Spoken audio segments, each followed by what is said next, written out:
The midnight watch glowed in Ava's palm, whispering of a bride she had never met. As the dragon stood beside her, the night itself seemed to wait for what would arrive in 3 minutes. Ava Morgan stood on the edge of the old stone balcony, her pointed elf ears twitching at the smallest sound. The sky above the borderlands stretched black and silver, with only a few slow stars to break its calm. Her 2 dragons were still and alert. Ember, large and bronze-scaled, rested his heavy head near her elbow, his golden eyes fixed on the horizon. Sable, small and quick as a shadow, sat on the railing, his dark wings folded tight. The watch in her hand felt cool and alive. She had bought it hours earlier from a hooded stranger in the human city's night market. He had said only one thing: time finds its own keeper. Then he had slipped away like mist.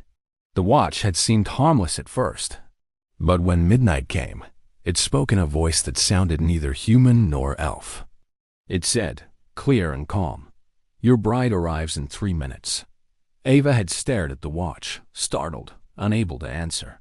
She had no bride. She had never thought of marriage. She was a guardian between humans and the forestborn, a bridge for peace. Her dragons had shifted uneasily at the sound. Ember gave a low rumble, and Sable hissed as if smelling a distant storm. Now, Ava stood waiting in the moonlight, counting the heartbeats that passed between the watch's words. Her long silver hair moved in the breeze. She had lived many seasons and faced dangers that had broken armies. Yet the simple words of the watch filled her with a strange and restless worry. Down in the courtyard below, the shadows of leaves moved as the night wind passed. The lantern near the gate swayed softly. Ava kept her eyes on the sky, remembering that the watch had said, "Arrives," as if someone was coming from above. 1 minute passed. The watch gave a single soft chime, like a heartbeat of metal. Ember lifted his head, nostrils flaring. Sable's claws clicked lightly on the railing. 2 minutes passed. The air grew colder. A faint hum drifted down from the stars, not like dragon wings, but like the soft pull of engines slowing their spin. Ava straightened, her heart beating fast but her mind sharp. In the final minute, a pale blue glow appeared above the courtyard, moving slowly downward. It was not a falling star. It was a small ship, narrow and silver, with lights that blinked in slow rhythm. It landed in silence, its legs touching the stone courtyard as gently as snowflakes on still water. The hatch opened, and a single figure stepped out. Ava could see the person's outline in the glow of the ship's ramp. The figure was tall, wrapped in a travel-worn coat, and carried a small case in one hand. When the figure stepped into the moonlight, Ava saw her face. She was human, but her eyes held a depth that seemed older than her years. Her hair was tied in a long braid with small metal rings threaded through it, like bits of memory from many worlds.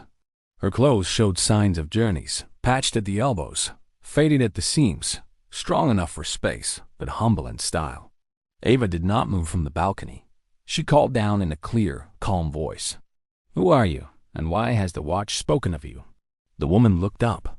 Her voice, when it came, was steady and touched by a tired kindness. "My name is Claire Bennett. I have traveled far to find you. The watch was given to me long ago, but it never spoke until tonight. It said I would find the one who stands between worlds." Ava descended the stone steps to the courtyard. Ember followed at her side, moving like a silent shadow of bronze. Sable leapt from the balcony and landed lightly on the ground, his eyes fixed on Claire with curious caution. "You say the watch spoke to you as well?" Ava asked, her tone more curious than hostile. Claire nodded. "It told me to come here at midnight. It said the guardian would understand. And then it said I should not be afraid." Ava stopped a few steps away. "I am not a bride," she said slowly. Claire gave a faint smile, though there was sadness in it. "Perhaps not in the way we think of weddings. But the watch does not speak in simple words. In my home, the word bride was used in old stories for the one who must cross a line and trust another. Maybe it chose the word for that reason." The dragons moved closer. Ember lowered his great head, his breath warm on the cold air. Sable tilted his head and sniffed at Claire's boots before circling back to outside. Ava studied Claire's face. There was no sign of deceit in her eyes. Only the quiet weight of long travel and the faint glow of purpose. "Come inside," Ava said at last. "We will talk where the night wind does not steal our words." Inside the stone hall, a small fire burned low. Ava set the watch on the table, its silver surface catching the firelight. Claire placed her case beside it. She opened the case carefully, as if it held something fragile. Inside lay a folded piece of dark cloth and a small wooden token carved in the shape of a star.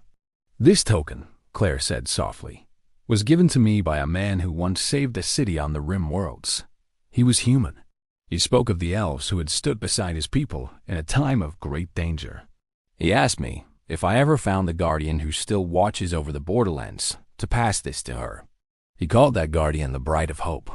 Ava touched the token with gentle fingers. It was worn smooth by time. Claire went on. "He believed that the old alliances between humans and the Forestborn were not lost. He said the watch would lead me when the time was right." For a long moment, Ava said nothing. The watch on the table ticked softly, as if counting the silence.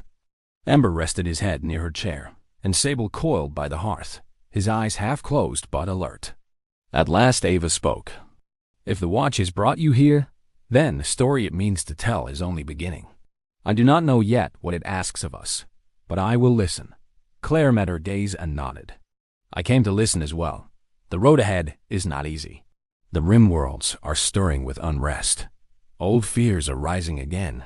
And yet, someone believed that together we could stand as a sign of hope." Ava looked at the token again. In the firelight, the small wooden star seemed almost to pulse with a quiet light. The night deepened outside, and the two women spoke in low voices, sharing fragments of their paths. The dragons dozed, but kept their ears tilted toward them. The watch glowed softly, as if aware that the first step of a long journey had been taken. Ava did not know what dangers waited beyond the borderlands, but she felt that something had shifted. A stranger had come across the stars at midnight. A message older than war had been carried in a simple wooden token. The words the watch had spoken still echoed in her heart. The midnight watch had spoken, and the journey of trust and courage had begun. The midnight watch pulsed like a heartbeat as Ava and Claire followed its faint signal. Every step closer felt like stepping into a torn map of old promises and new dangers. Dawn came slow over the borderlands. The sky was a pale gray like old paper. Ava woke with Ember's warm breath against her neck. Sable was already awake and hopping along the windowsill. The watch lay on the table, quiet now but still warm from the night. It had done its task and stopped speaking. For a moment, Ava felt relief. Then she saw Claire packing her small case with careful hands. They moved with care. Ava gave food to the dragons. Ember ate with slow dignity. Sable devoured a handful of roasted nuts and sent a small plume of smoke into the air. The dragons were always ready for travel. They liked the change in the air that came with a new road. Inside the hall, Claire spread maps on the table. The glass was soft and old, marked with routes that humans once used between the Rim Worlds. Claire pointed to a place near the river where old beacons still stood. "The watch gave me a direction last night," she said. "Not in words, but in a pull I could feel in my bones. It led me to this sector. That is where the last known signal came from the ship that carried Maya Carter." Ava had heard the name before in passing. Maya Carter had been a pilot and a technician. She had risked her life to save others during a collapse at the Rim. Then she had gone missing. People told stories of how brave she was, how she had sent her ship down to shield a colony from falling debris. No one knew what had happened after that. The story had become like a legend. Legends fed hope in dark times. "Why would the watch call me?" Ava asked. She sat and rubbed her fingers along the edge of the wooden token. The small star warmed under her touch. Claire looked at Ava with honest eyes. "The watcher that made the watch once helped broker peace between our kinds. It still remembers its debts. It chooses who can carry hope. You guard the borderlands. You have kept small towns from being swallowed by fear and war. You are steady." The watch needed someone steady. Ava felt the weight of the explanation. She liked to think of herself as a simple guardian. She did not like to be called a hero. Heroes were loud and full of faults. Guardians were quiet and patient. But the watch had chosen, and that choice had moved the night like a stone dropped into a still pool. They set out before the sun rose fully. Ava rode Ember, and Claire walked beside them. Sable ran ahead, bright and fast, smelling the road and calling back now and then with quick chirps. The path they took wound through the old forestry and then opened to low fields where human farms sat like islands. People watched them go by with mixed eyes. Some smiled. Some looked fearful. Fear had a long reach after many wars. Ava spoke little. She listened to the small sounds of the world. The watch kept a faint glow under her sleeve, as if it wanted to show the way. The token lay soft against her heart. They reached the river beacon by mid-morning. The old tower leaned like a tired sentinel. Its glass was cracked, and vines crawled up its base. Claire touched the stones with a small reverence. The beacon once sent messages across great distances. Now it clicked and chattered, broken in pieces. They searched the area slowly. Claire had a device that could pick up old ship signatures. She held it close to her ear and listened to the quiet chirps like a person listening for a pulse. The device hummed faintly and then perked. A tiny line of static rose and fell. A signal, weak and old, still breathed under the mud and stone. "Here," Claire said softly. "The signal is buried to the west, near the wetland." A crash or a hidden cache could have masked it. She pointed and then folded the maps. "We will need to search by the water. If Maya's ship left anything, that is where it would be." Ava felt the dragons tense. Wetland meant marsh and hidden ground. It meant shifting surfaces that could accept a weight and then swallow it. It also meant secrets that sank into the mud and stayed quiet. The three of them moved along the bank where reeds grew tall and the smell of peat rose. They found the first sign quickly. A scrap of metal peeked from the mud, only a flat curve of alloy with a faded mark. Claire knelt and turned it in her hands. Old letters were pressed like ghosts into the metal. The token in Ava's pocket beat like a small drum. The watch pulsed faintly. "Someone dragged this here?" Claire said. "Or the water carried it. Either way, it matches the make from Maya's ship." Her voice held a soft tremor. For a moment she looked younger, like someone remembering a loss. They followed the trail of scrap. It led to a low rise where the ground had sunk and water pooled. The reeds rustled. Something lay half buried in a shallow pit. When they brushed the reeds away, they found a small pod. It was damaged but not destroyed. The hull was cracked and the paint peeled, but the seal looked like it had held. Ava called Ember closer. He lowered his great nose and sniffed. Sable tapped the pod's edge with a curious claw. Claire opened the hatch with hands that still shook. Inside they found a small figure wrapped in a blanket. The blanket was stained but clean where it mattered. There was breathing. A soft, steady breath that made Ava's bones hum with sudden hope. They lifted the figure with care. It was a girl. She was small and thin and looked like she had slept through storms. Her hair was dark and tangled, and her face was pale but peaceful. It was not the face of a woman lost long ago. It was the face of someone who might still grow and change. A token hung on her neck. It was carved in the same wooden star as the one Claire carried. Claire traced the token with a wet thumb and then pressed it close to her lips. She looked at Ava with tears that did not fall yet. "This is her," she said in a voice that could have been a whisper or a cry. "This is Maya's child." Ava felt a fierce stir within her. She had expected a stranger, a message, or a clue. She had not expected a small life folded into a pod amid the mud. The watch in her sleeve pulsed brighter, like fascination and relief mixed together. They carried the child back to the hall on Aurora's slow back. Ember kept time with his heavy steps. Sable rode on Ava's shoulder like a small crown. Claire wrapped the child in fresh cloth and checked for signs of injury. The child slept without struggle. Ava found her name tag stitched inside the blanket. It read, Maya. Ava sat and watched the small chest rise and fall. Claire brewed a drink that smelled of roots and sweetness. The dragons settled near the hearth and kept watch. The token lay on the table between them like a quiet star. "Who left the pod here?" Ava asked. Her voice was calm but strained with questions. Many hands had touched this pod before them. Some might have done good. Some might have done harm.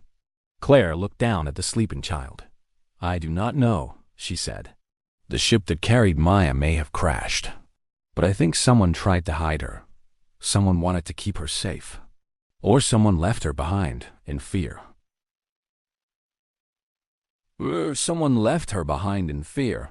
Ava looked up. The space between them filled with old echoes. The token in her hand seemed to hum. The watch under her sleeve ticked. Outside, the planes held their breath as if waiting for them to choose. "Then, we must protect her," Ava said simply. Her words were not loud, but they were sure. Protecting life was what she did. It had always been what she did. The dragons shifted closer like shields.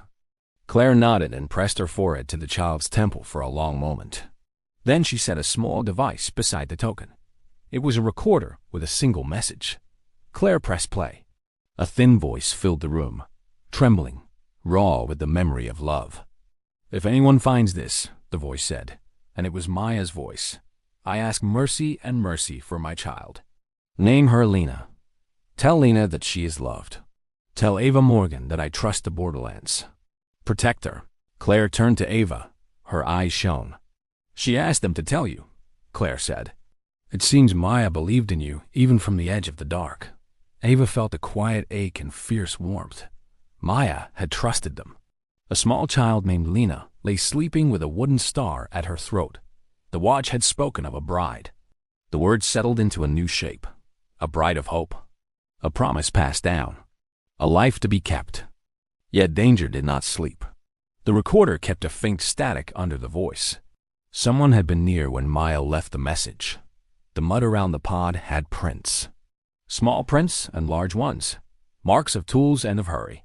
Ava looked at Claire and then at the dragons. "We will keep her safe," she said. Her voice had the weight of a promise. Ember growled softly, and Sable leaned his head into her hand.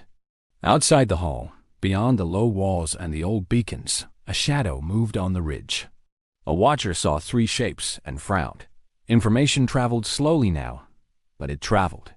Someone would ask why a girl named Lena had returned where no one expected. Someone would come with questions. Some would come with weapons. They had a child to protect and a story to close. The Midnight Watch had called them together. The next choice was theirs. The river moved with patient sound. The wooden token lay warm on the table. The watch under Ava's sleeve hummed quietly. They had to act before the watchers came. The Midnight Watch ticked faster than ever, its glow pulsing as if alive. Somewhere in the dark sky, a shadowed figure whispered, "Your bride is closer than you think." Ava stood on the ridge of blackened rock, her silver blonde hair whipping in the cold mountain wind. The twin dragons, Saphira and Thorn, crouched behind her with their wings folded close. The stars above were sharp and icy, but the distant planet below burned like a jewel of fire. Ava's heart thudded with unease. She had crossed worlds to follow the voice from the Midnight Watch, yet the meaning of its message still escaped her. The watch lay warm in her palm. Its face glimmered with a pale blue light that shifted like ripples on water. For the first time since it had spoken, Ava felt that it was not just an object but a living guide. The words it had once spoken at midnight still echoed in her mind. She wondered if they were a promise or a threat. Saphira tilted her scaled head and rumbled softly, sensing Ava's tension. Thorn's golden eyes scanned the skies for danger. Dragons had sharp senses for unseen forces, and their restless movements worried Ava even more. She was far from home and deep in the territory of creatures she had never faced before. Far below the ridge, a river of molten rock glowed red in the darkness. Across that river lay the city of Arleth, an ancient alien stronghold of black spires and silver domes. Ava knew she had to reach that city to find the answers to the Watch's prophecy. Rumors had said that Arleth's libraries held the records of old alliances between elves and humans, and maybe even stories of the ones called the time-bound brides. The climb down the ridge was slow. The terrain was jagged, and the air smelled of ash and iron. Ava moved with silent steps, her long cloak drawn tight, the dragons gliding silently beside her as if they were shadows. In the distance she could see the pale aurora above Arleth's towers. It shimmered like a veil, beautiful but unwelcoming. They reached the edge of the molten river by dawn. Ava had never seen such a sight so close before. The glowing stream hissed and popped, sending sparks into the cold air. A narrow stone bridge stretched across the river, but it was broken in the middle. Only a thin slab remained above the burning flow. Ava's hand rested on the watch. Its glow brightened as she stared at the gap. She felt that it was urging her forward. She nodded to the dragons. Saphira leapt first, wings flaring to clear the gap, then Thorn. Ava followed last, her boots slipping on the scorched stone but her balance steady. They landed on the far side, just as the old bridge cracked further behind them. The road to Orlith grew narrower as cliffs rose like walls on either side.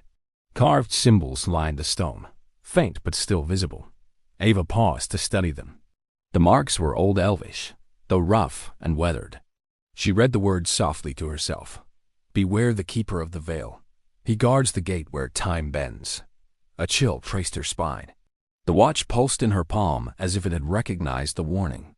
By late afternoon, they reached the shadow of the city gates. The black spires of Orlith loomed above them, casting long, jagged shapes against the dying light. The great silver doors were closed, but no guards stood outside. Instead, a lone figure cloaked in midnight blue waited at the gate. His face was hidden beneath a hood, but his voice was low and steady when he spoke. "You carry the watch," he said. "You have crossed the rift at great cost. Why have you come?" Ava hesitated, but then stepped forward. "The watch spoke to me," she said. "It said my bride arrives in 3 minutes. I do not understand the meaning, but I seek the truth behind those words."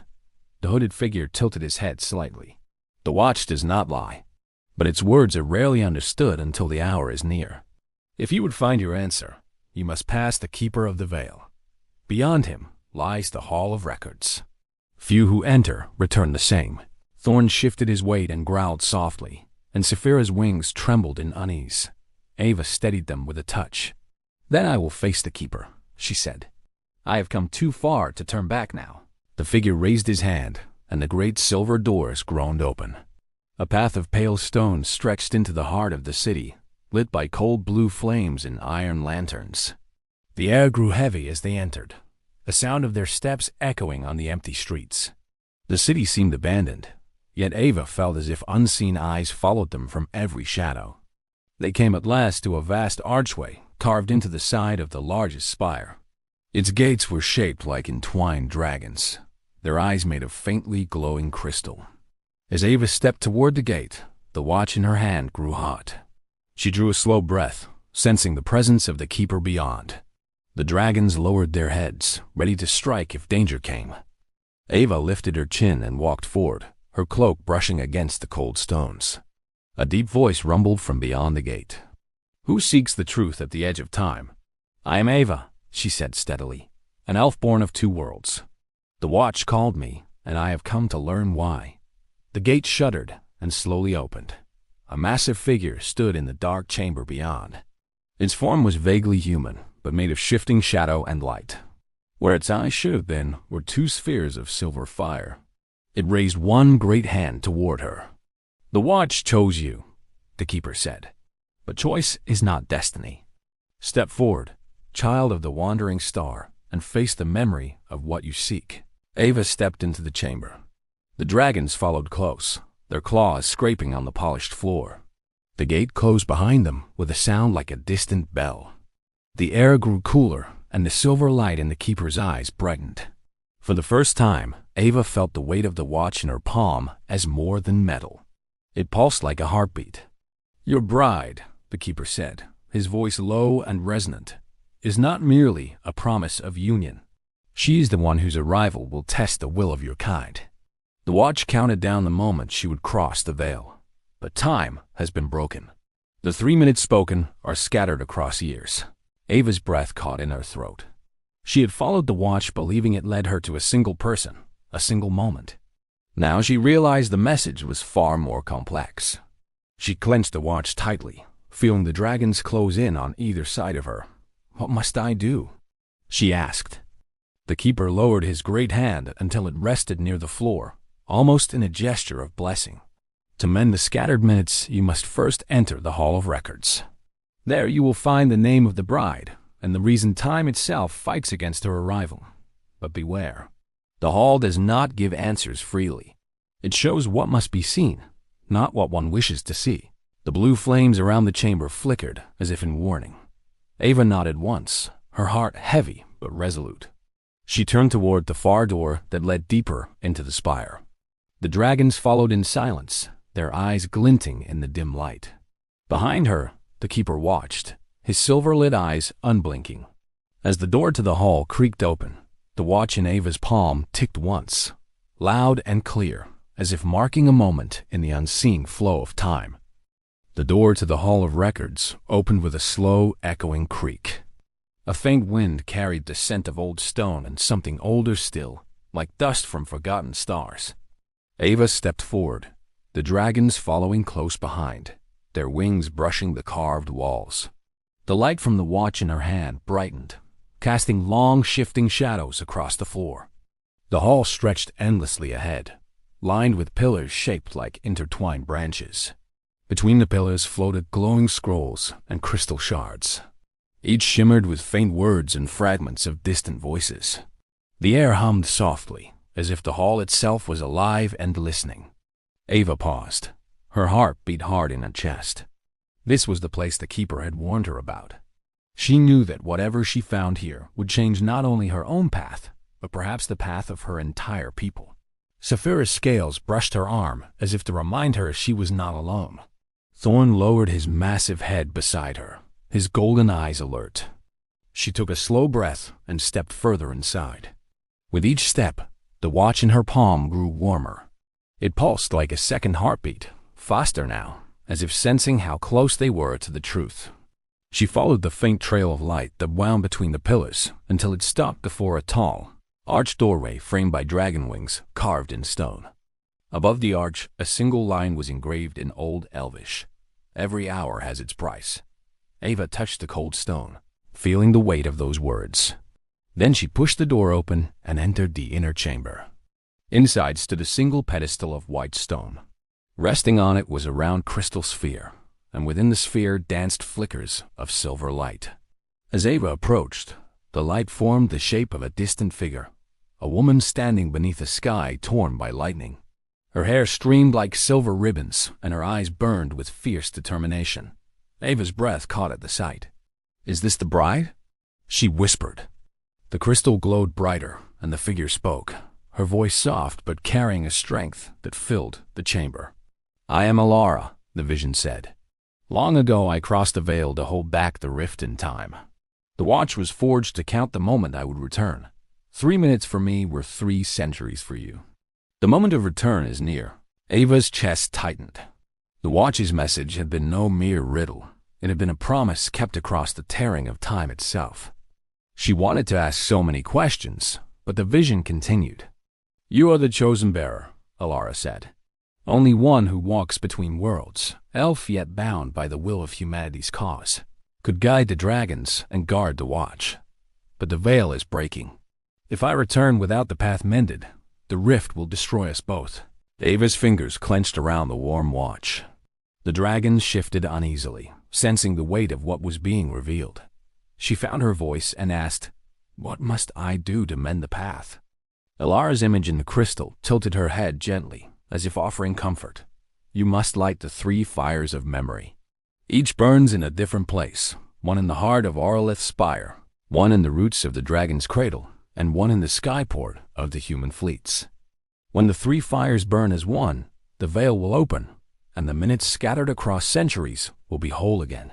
The crystal dimmed, and the vision faded, leaving Ava alone with her thoughts and her dragons. She felt both a deep sense of purpose and the heavy shadow of what lay ahead. Before she could step back, the room trembled. The silver flames along the walls flickered and dimmed. A voice rumbled through the chamber, low and cold. "You would bring the bride back? Foolish elf." The rift was sealed for a reason. A dark shape emerged from the far shadows, a creature cloaked in black armor, its face hidden beneath a mask of shifting shadow. It moved with a strange fluid grace, carrying a long spear that pulsed with red light. Ava stepped between the intruder and the pedestal. Saphira spread her wings, her scales catching the pale glow, and Thorn let out a low, dangerous growl. "Who are you?" Ava demanded. The creature's voice hissed like steel dragged across stone. "I am the Warden of the Rift. I will not allow the veil to be torn open again. Leave the hall and abandon your quest, or be unmade." Ava felt the warmth of the watch in her palm. It was not fear she felt, but a deep, quiet resolve. "I will not step back," she said. "If the bride's return is the key to saving what remains of our worlds, then I will see this through." The warden lunged, his spear glowing with a jagged red light. Thorn leapt to meet him, claws striking sparks on the stone floor. Saphira's breath turned into a wave of blue flame that swept across the warden's path. Ava moved in alongside her dragons, swift and precise, the watch guiding her every motion. The battle shook the hall. Pillars cracked, sending glowing fragments tumbling to the floor. The warden's spear clashed against Thorn's talons, and Saphira's flame lit the chamber with bursts of light and shadow. Ava struck when she could, her blade flashing in the watch's glow. At last, the warden faltered, his armor shattered by Thorn's claws, and his shadow form torn by Saphira's fire. With a final hiss, he fell back and dissolved into dark mist that faded into nothingness. The hall fell silent once more. Ava lowered her blade and looked at the watch. Its glow had turned calm again, steady as a soft golden light. She felt no triumph, only the weight of the path still before her. She turned to the dragons. "We have learned what we must. Now we must light the 3 fires." They left the hall together and returned to the city gates. The Keeper of the Veil stood there as before, his silver-lit eyes watching them silently. "You have seen the truth," he said. "The path ahead is yours to walk. The watch will guide you, but remember, every hour has its price." Ava bowed her head in gratitude, then mounted Thorn while Saphira spread her wings beside them. The watch pulsed once, as if marking the beginning of the final journey. As they rose into the starlit sky, Ava glanced at the watch again. For a heartbeat, she thought she heard Alara's voice whisper in the faint ticking, steady and full of quiet strength. 3 minutes, it seemed to say, and an eternity of courage.